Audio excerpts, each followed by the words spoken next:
Ordinarily, I would do something poetic here, but I want to spend a moment with Chris Rowe, who is our new Director of Religious Education. Chris, come on up here and visit with me for just a moment. We begin our education year. Chris is brand new on our staff, but you're not brand new to religious education. You served in another church before you came here. Am I right? Correct. Get close to the microphone. Yes. You know how it's done. And you are of Evans. You were recently in Evanston, Illinois, but you've Correct. moved here. Yep. And what is the other business you're famous for in this town? A little bookstore called Books and Mortar Bookstore. Okay, if you've been there. So we encourage you to learn in all ways, in our character school, Correct, adult yes. education, Yes. or as an adult, you can go down to Books and Mortar and buy a book or two, right? Even so, Chris, it's a pleasure to have you join us. good to be here. Get to know Chris. I've been waiting for him to join our staff for 2 years, and it's finally come true. I'm really glad you're with us. I'm glad to be here. So we'll let the choir start our worship service, and then as we sing our hymn, our character school will be leaving for their first day of classes. Great. Thanks for being here, buddy. Glad to be here. Good to see you.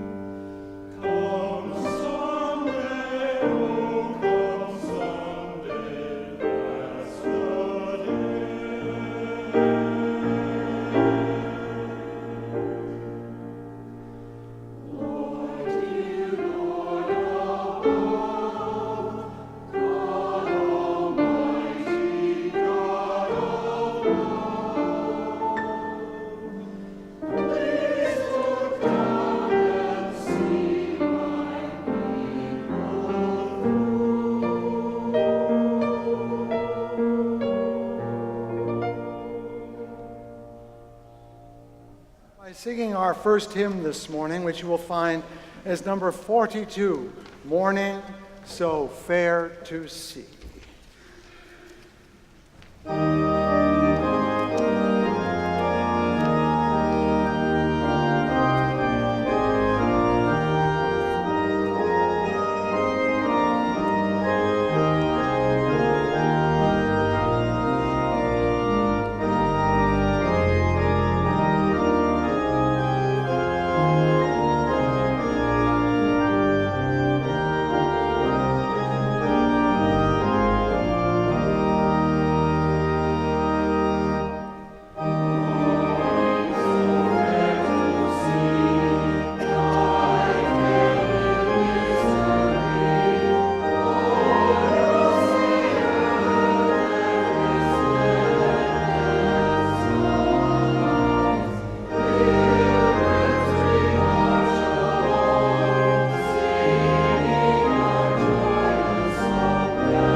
Good morning. Please join me in responsive reading in your order of service. If you could do it, I suppose, it would be a good idea to live your life in a straight line, starting, say, in the dark wood of air and proceeding by logical steps through hell and purgatory and into heaven.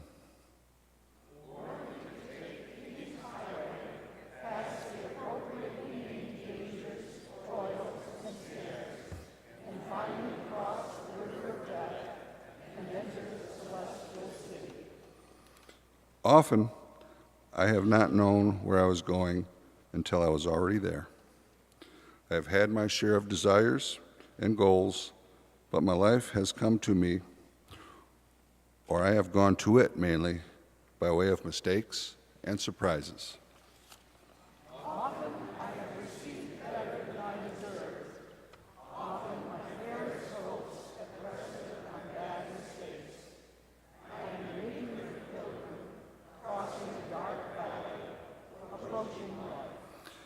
And yet, for a long time, looking back, I have not been able to shake off the feeling that I have been led. Make that what you will.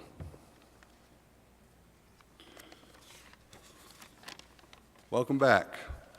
Or if this is your first time, welcome. My name is Tim Creamer.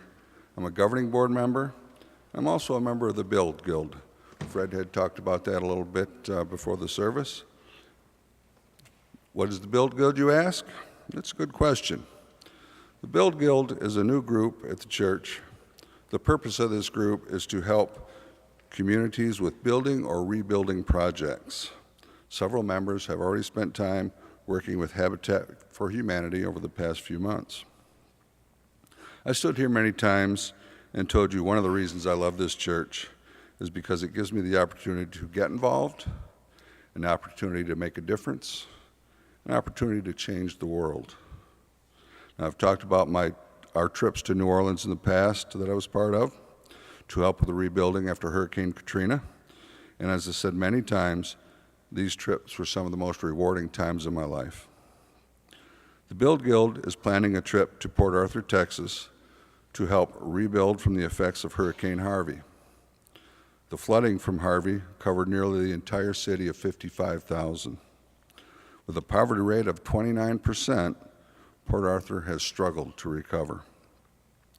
The hurricane caused $1.3 billion in damage in Port Arthur alone.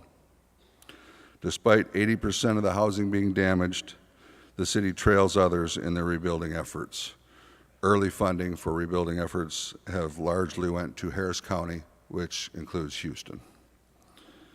Now, we're planning on being in Port Arthur the week of November 11th.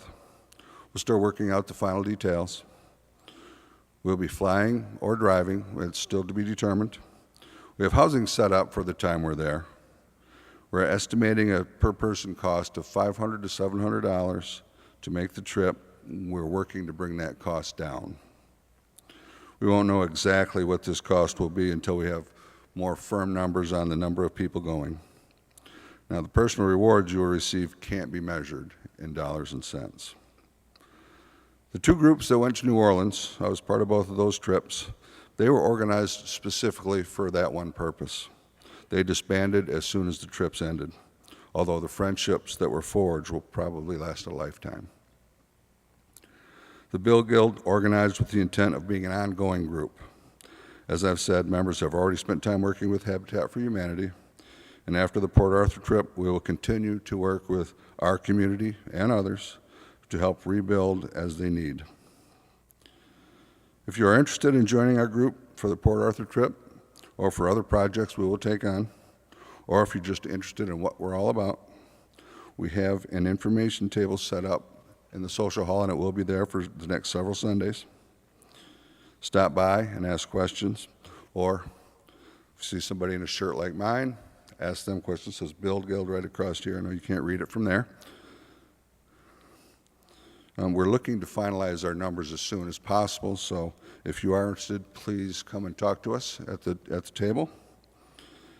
Now, if you're here for the 1000th time, or if this is your first time, you are welcome here. I know being in a new place can at times be daunting. If this is the first time you're here, don't be shy. Reach out. Ask me, or anyone else what this church means to us. We will be glad to share. Welcome.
Thank you for not applauding, especially after a piece like that where we're told to hush.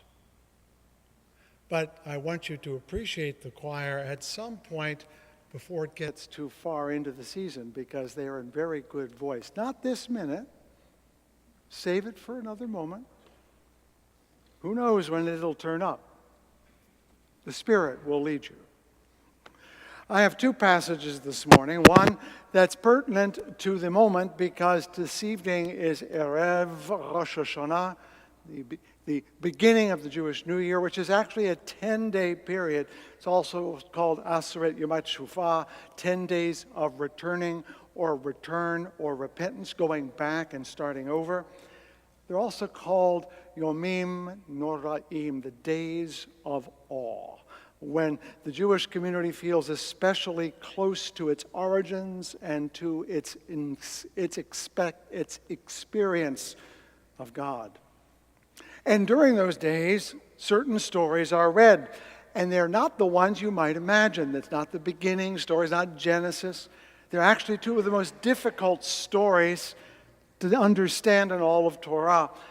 And I'll give you just a piece of the first one. It comes out of Genesis, but well into the story. Sarah saw the son whom Hagar the Egyptian had borne to Abraham playing.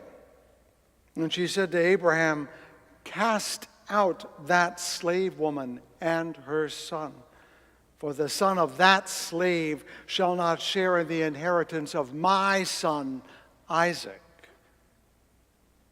The matter distressed Abraham greatly, for it concerned a son of his. But God said to Abraham, "Do not be distressed over the boy or your slave.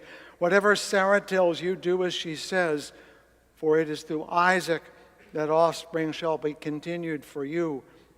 As for the son of the slave woman, I will make a nation of him too, for he is your seed."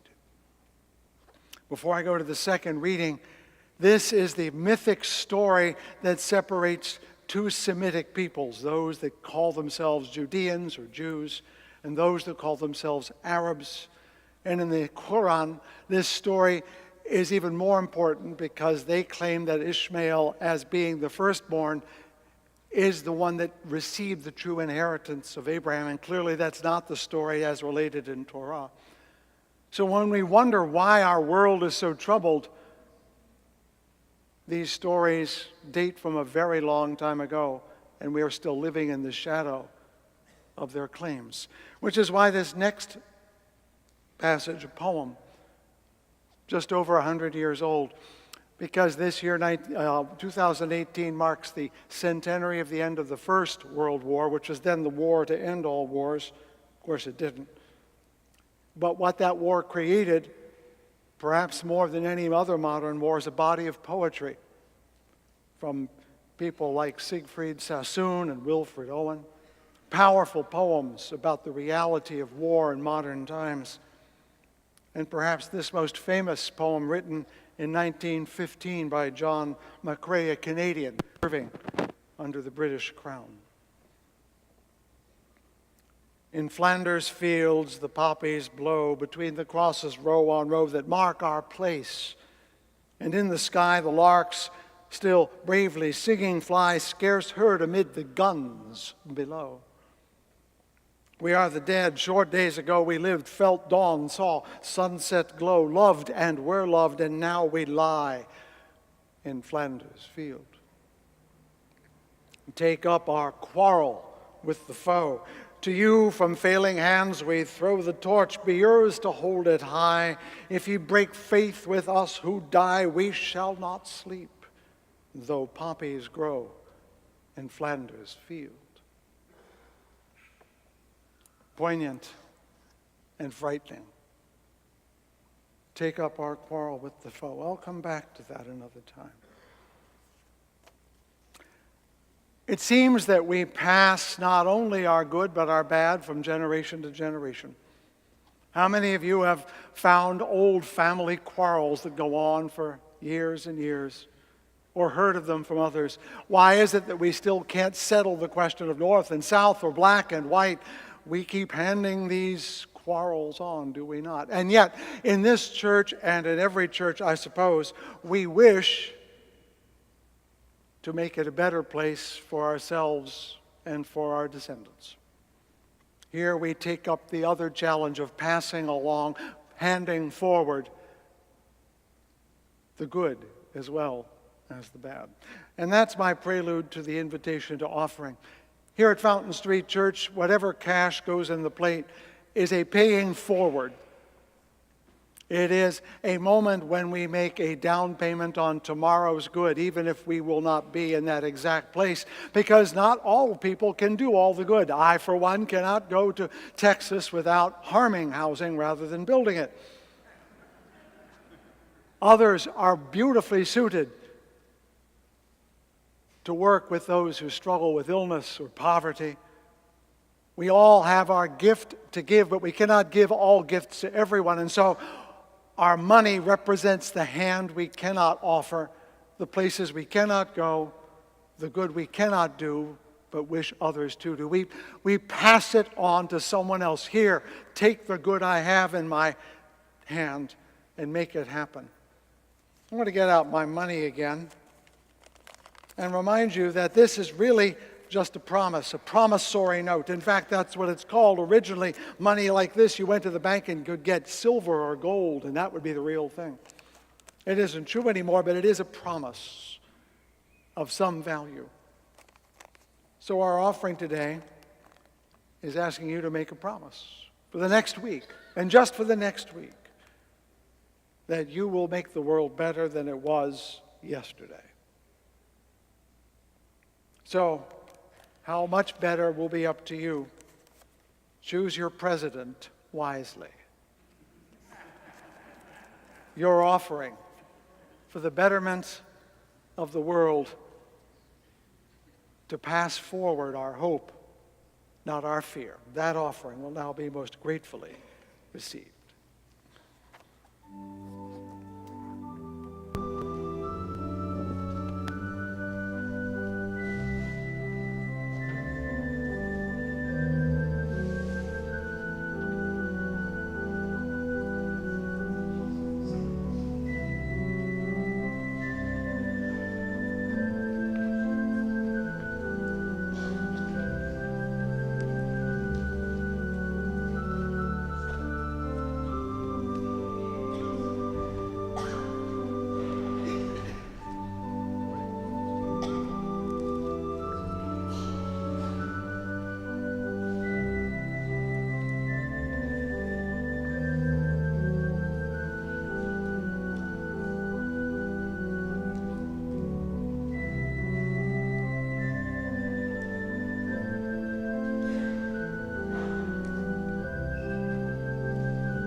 There's a story out of the Hasidic tradition. The Hasidic tradition is let's call it a Pentecostal Jewish community. That is to say, it's exuberant, it's expressive, it's animated. It was moved by the Spirit, but they weren't Christians.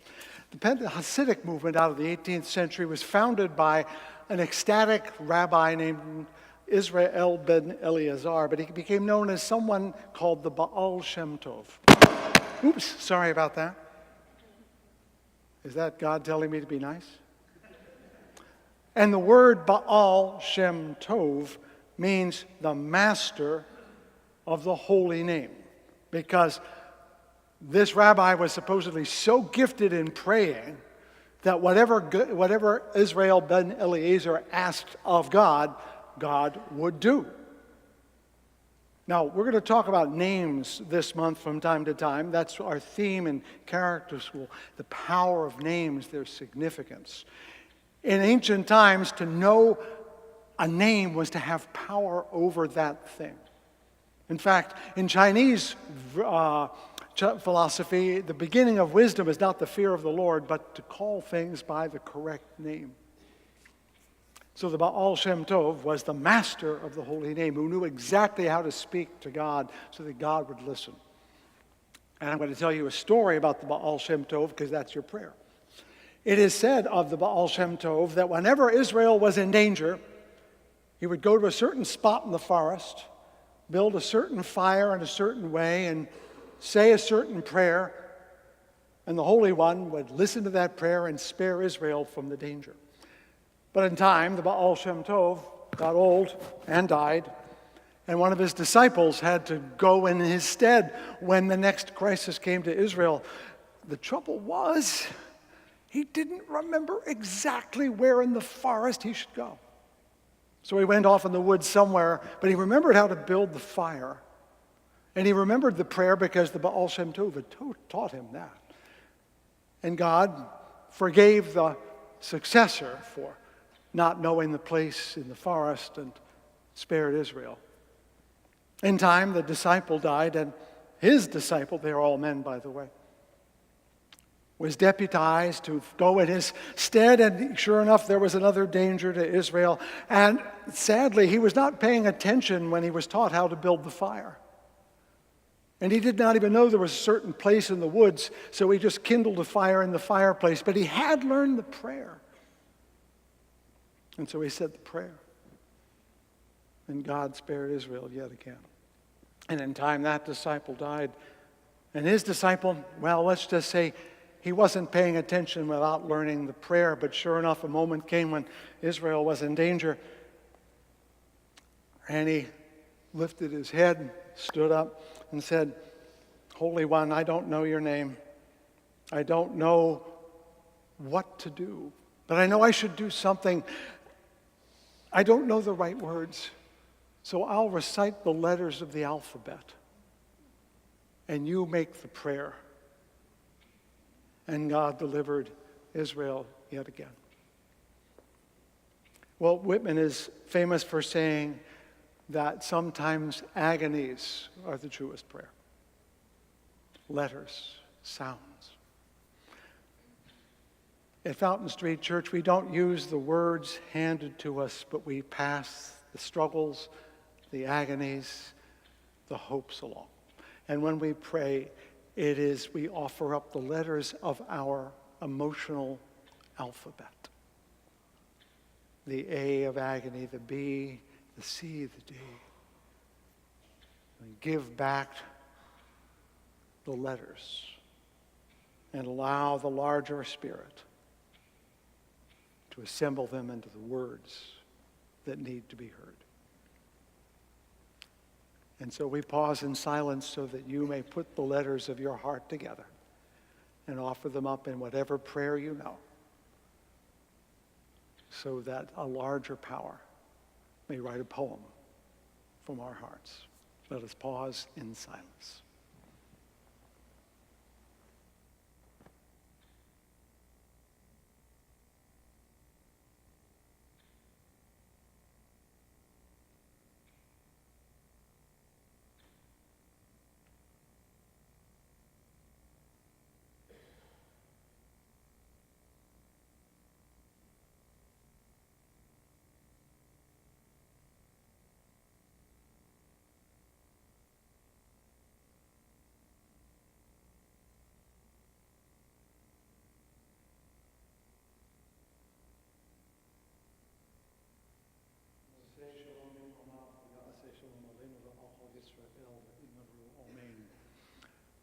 And let the one who let peace reign in Israel, let peace reign over all the world, and let us all say, Amen.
It is my custom, before beginning any remarks of my own, to acknowledge and pray the blessing of those who have died in years past or in recent times, to be present with us and to give their blessing upon us.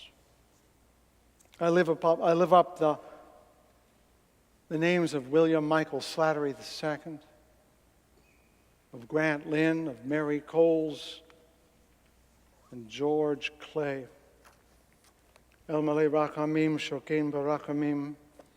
God filled with mercy, dwelling in the heavens heights, bring proper rest beneath the wings of your Shekinah to the souls of our beloved and who have gone to their eternal place of rest. May you, who are a source of mercy, shelter them beneath your wings eternally. May you bind their souls to we, the living, and to you, and may they rest in peace, and may we be at peace. And let us say, Amen. Well, I think you know what I did this summer. If you didn't, you weren't paying much attention.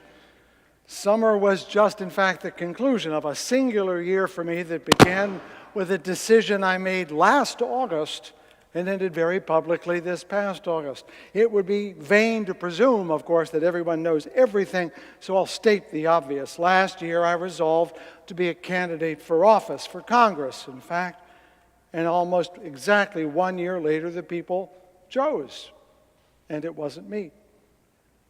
Defeat is a powerful experience, and I'll say more about that in a few moments. But now, a month after the primary, I can look back and say it was worth it.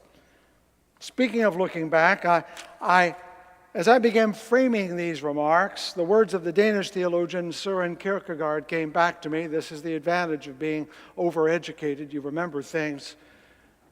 And he wrote at some point, life can only be understood backwards, but it can only be lived forwards.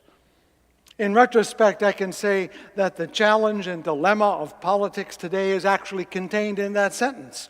If you substitute politics for life, you have my message. Politics can only be understood backwards, but it's always done forwards.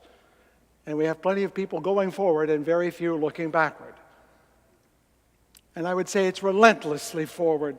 While I knew campaigning would get harder as I got closer to the primary, knowing abstractly is not knowing concretely. May through July was a blur of meetings and events and decisions and a constant sense that every moment was both urgent and important. For a long time, though, things went rather slowly. Assembling a campaign is an exercise in herding cats, as you may have heard the expression. Everyone wants you to succeed, no one wants to help. There are rules and norms, but no clear path to finding them or following them. You're on your own. It's very much a Wild West world out there, let me let you know. How do you become a candidate, for example? Well, federal offices have different rules than state offices, but you must follow state rules to get on the ballot for federal office. There are federal rules about making and using money that are different from state rules, and you must report almost everything you itch or scratch along the way. Where do you start? Well, getting on the ballot, that's a state thing, requires getting signatures from very specific people in very specific forms. And you must go down and get the right petition. You must get the right people and get the right people to get those signatures. You need those. You also need to organize a committee. That's essential. But you don't need to organize a federal committee until you've raised $5,000. But you can't raise $5,000 until you have a bank account, and you can't get a bank account until you have a committee. You see how it goes around in a circle? And they need a tax ID number, which has to come from the IRS, which is what you get by going to the FEC, which is not the same as going to the SOS. I spent hours last fall and winter reading rules and regulations, asking for advice, going to the Secretary of State website, the House of Representatives, because even as a candidate, I had to file financial disclosures of all my assets, which is separate from actually spending and raising money. And I went to all the private websites that give and sell advice. In short, I encountered the full length, breadth, and depth of the political industrial complex.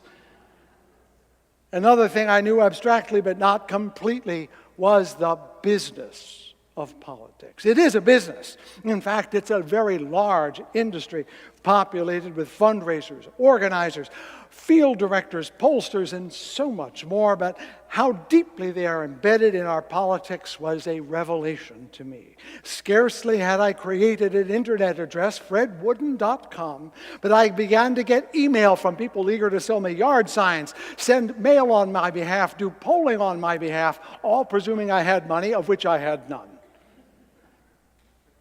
Even after the election, when I am no longer a candidate, I am still getting imprecations from all of these merchants to buy their services. And I'm delighting that I can now ignore them all.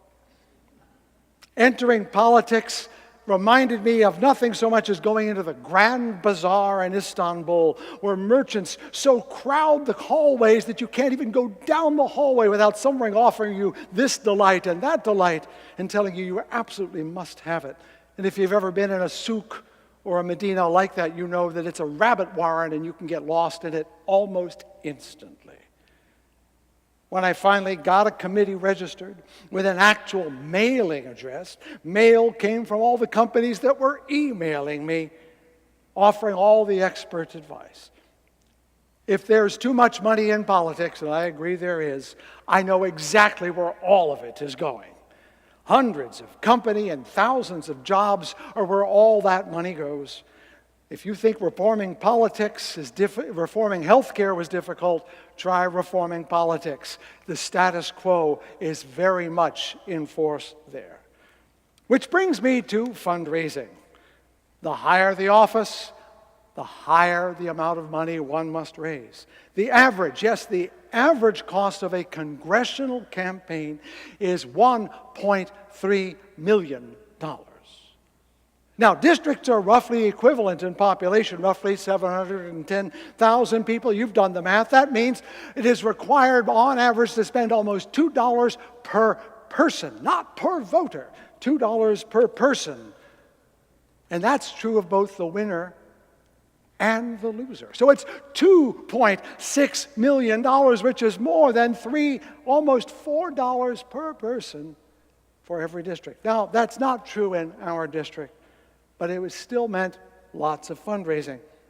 In most campaigns, you have to fundraise before you actually campaign because you have to use phones and advertising and pay staff. So how do you raise money when people don't even know you're a candidate? When I opened my campaign bank account back in September of last year, my treasurer and assistant treasurer, two friends of mine who volunteered to take on the title, together the three of us put in $2,200, of which $2,000 was my own. If there is a blessing to losing, this is it. I no longer have to make phone calls. Candidates at the federal level, in fact, especially in districts busier than our own, spend most of their time raising money. They're not out there asking you what you think. They're not out there asking for your vote. They're out there asking for that person's money, that PAC's money, that industry's money. And if that is corrupting our politics, it's everywhere. To borrow a metaphor, out west they now speak of wildfires as fire-nados. They become so hot they create their own weather and they turn into cyclones of fire. Well, we are at very risk of the money in politics creating a tornado, a fire-nado, that could almost, if we are not careful, consume our government as thoroughly as Dresden or Tokyo were destroyed. Will we ever have the nerve to change it? A lot of people have a stake in setting lots of fires. My hope, partially realized, was to mount a genuine campaign without spending all that money. Money is the means campaigns use to connect to voters. That's what it's there for. But one of the lessons of the campaign I learned, and brutally, is that nothing you can do as a candidate or as an organization can truly predict, much less control, how people will vote. And that led to my most profound and in some ways most despairing insight. The larger the race, the less people know about whom they're voting, no matter how hard you try. 700,000 people is a lot of people to reach. I went to dozens of house parties giving speeches over and over. I attended scores of events marching in parades, marching in protests, going to town halls, trying to meet as many people as I could. We had 2,000 social media followers to which we posted on a daily basis. I and my team knocked on over 5,000 doors. We sent mail to 20,000 people. We did texting to 40,000 people, and that's still less than 10% of the people in the 3rd District. Think about that. Most voters end up making their choice knowing very little about any of the candidates. That is a powerful fact. Now, for weeks, I and every other candidate, by the way, urged people to register and vote, a message we repeated often and loudly, and it worked. There were 3 times as many voters in the Democratic primary as there were before. The bad news for me is that 2/3 of them voted for the person who won, who wasn't me, and Kathy Albro was carrying the flag for the Democratic Party, and may she prosper. From a strictly personal point of view, I experienced Oscar Wilde's ironic observation that they whom the gods would punish are granted their prayers. Now let me turn to the notion of defeat, the experience of it. I speak now not only for myself, but for all good worshipers of the Spartans as well. Defeat is a distinct form of loss. You actually lose nothing because you didn't have it in the first place. You fail, but neither victory nor failure were ever truly in your power to choose. It is a very public defeat that will go down in history. My footnote that lasts forever is my one defeat. And yet you were never very visible to those who voted or important to those who went to the polls. And if it was the most profound disappointment of my life, for most people it mattered for about 12 hours. I have likened the experience to running a marathon, and you see the finish line, and you put on that last desperate burst of speed. You are seeing it, you get right up close, and you trip on a rock and do a faceplant into the asphalt, and every ounce of your energy goes down, and you come up bloody and last. And humiliated, because if you were better, you wouldn't have tripped in the first place. But that's the way it feels, not the way it is. More than one friend consoled me, saying, well, you'll learn a lot from this, and I hated that. No one ever goes to a winner saying, well, you're going to learn a lot from your victory. What is the message? Well, the person trying to console you says, there's meaning in your loss. And I'm going to tell you the meaning is, I lost and it sucks.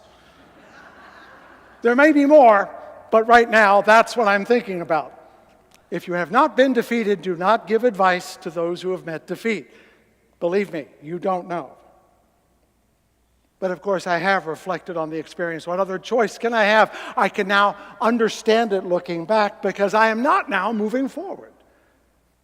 One thing I have learned, other than losing is lousy, is that I learned that the lousy part was not about why I lost, but about why I ran in the first place. Because you have not succeeded in the task you set out to do.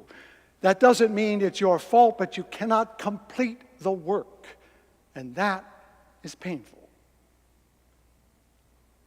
I had many reasons that drove me to run in the first place. Among them, a very keen desire to do something of lasting good in my life. In my 40 years of clergy life, I have not enjoyed the usual accomplishments that clergy boast about at their meetings. Memberships have not grown to overflowing. Buildings have not been built. Books have not been written. Budgets have not overflowed. I have served, but I have none of the standard accomplishments I can put on my list. My accomplishments, while real, have been of the more evanescent form, that is, funerals conducted, sorrows comforted, couples united, babies dedicated, troubles endured, survived, and endured again. When I say that the effort of the campaign was worth it, it feels like those moments in ministry. It had meaning, it had value, but I cannot point to the thing that it has the meaning. I cannot say I did this. And that's still a powerful desire, especially as I reach an age when the opportunity to do something grows shorter and shorter. To tell the truth, I put much of my pent-up hope to acquit my life well on this venture, and to have it end like this was hard. But again, that's what I brought to it, not what the vote was. A month after the election, I can look back and I can see and say, I waged a good campaign. It was honorable. It was decent. It was good. It was eager. Except for the last day, it was wonderful and exhausting.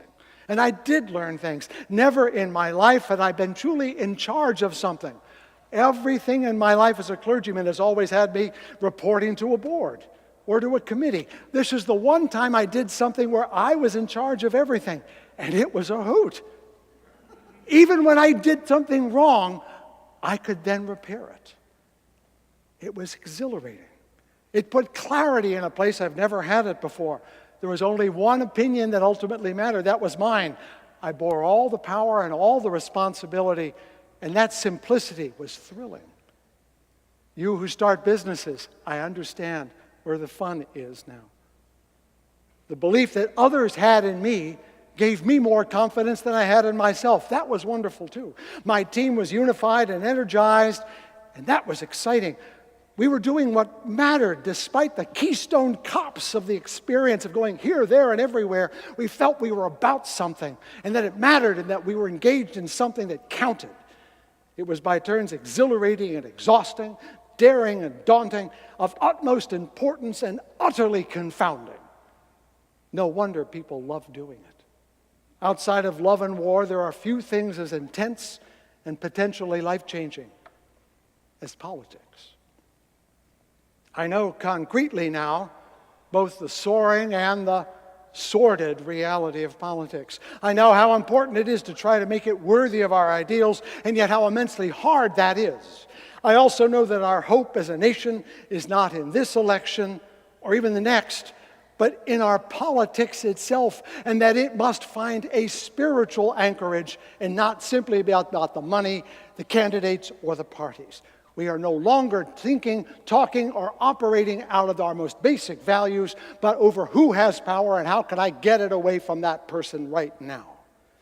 By spiritual, I do not mean religious. Please do not mistake one for the other, but a sense that we are about something as a nation that is at once both larger and smaller than our politics. By smaller, I mean a humble hope to make America not great again, but good again. Good enough for all of its people. A place where people can reasonably hope to have a good life for themselves and their families, to do good work and have a good home in a good neighborhood with good neighbors. It's that whole every man neath his vine and fig tree thing that's as old as the hills. That's what we want. That's what we deserve. And it's much smaller than all the commercials and all the promises. By larger, I mean that sense Abraham Lincoln captured in his famous Gettysburg Address when he said that we were conceived in liberty and dedicated to the proposition that all men and women are created equal. In other words, liberty and justice for all, something no nation has yet accomplished, and something that I believe we seek very much to approach. The readings today could not be more different, and yet they are intimately connected to each other and to my message. The first is associated, as I said, with Rosh Hashanah, the Jewish New Year, which begins at sundown this evening. I chose the part about banishing Hagar and Ishmael because this is the mythic origin of the Arab people, and the ancestors claim him. Clearly, this is a very old story. And what's interesting is that that poem from the First World War also includes that story, because I'm coming to the end of T.E. Lawrence's great book, The Seven Pillars of Wisdom, which is the story of the Arab revolt against the Turks in the First World War, in which they believed they were going to set up their own nation, but instead were co-opted by the British, the French, and the other imperial powers, creating the context that now dominates our world as Israel and Palestine. It's that old. It's that old. And they relate to my small story as well, because our politics today is a product of our history. Everything we bemoan today, our ancestors bemoaned at the beginning of the Constitution in the 1820s, in the 1850s, in the 1870s. We have not solved a single problem that we have not faced for the entirety of our history. Every hope we cherish was there as well. We are a land of hope and fear. And we always have a choice, this year and right now, whether we act from fear or hope. Too much of what drove me into politics for my brief sojourn was my frustration that we have a politics of fear that has come to grip the nation, not just in the past 2 years, but in the past 20 or more years.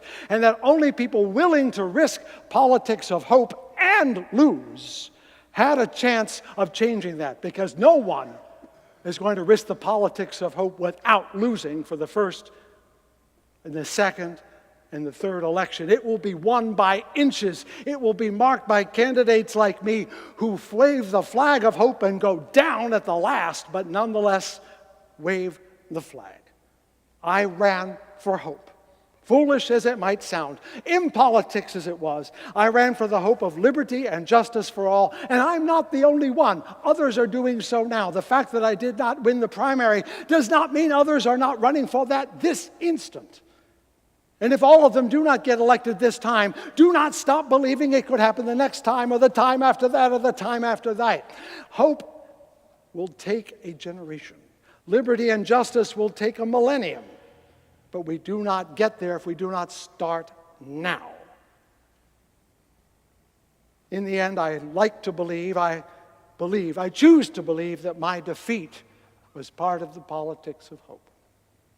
Much as those wounded in battle are part of the eventual victory, even though they may not survive, those who are not elected are also part of the march toward a better America. So when I think of those words by John McCrae, take up our quarrel with the foe is not the Republicans, not the conservatives, it is fear. The foe is despair. The foe is anger. And we must quarrel with it. Offer a politics of hope. Offer a politics of courage. Offer a politics of possibility, not destiny. Take up our quarrel with the foe, said John McCrae. To you from falling hands, we throw the torch. Be yours to hold it high. That's the best any of us can do this year or any year. Not fear, not anger, but hope. Hope, larger than both, will be the salvation of our nation. And it is ours to carry. May the words of my mouth and the meditations of my heart be found true in thy sight, thou who art my rock and my redeemer. Amen.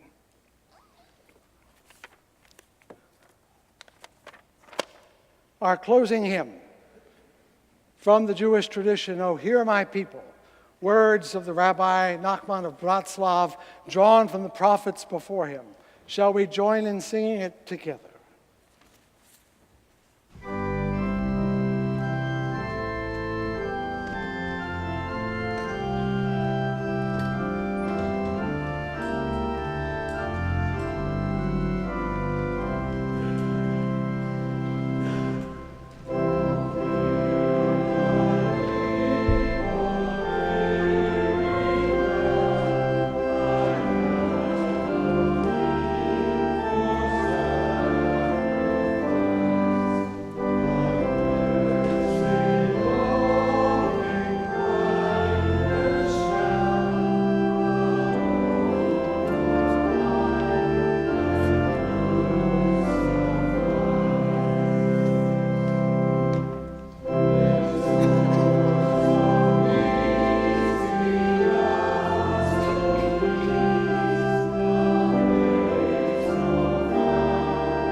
Moses didn't make it to the promised land.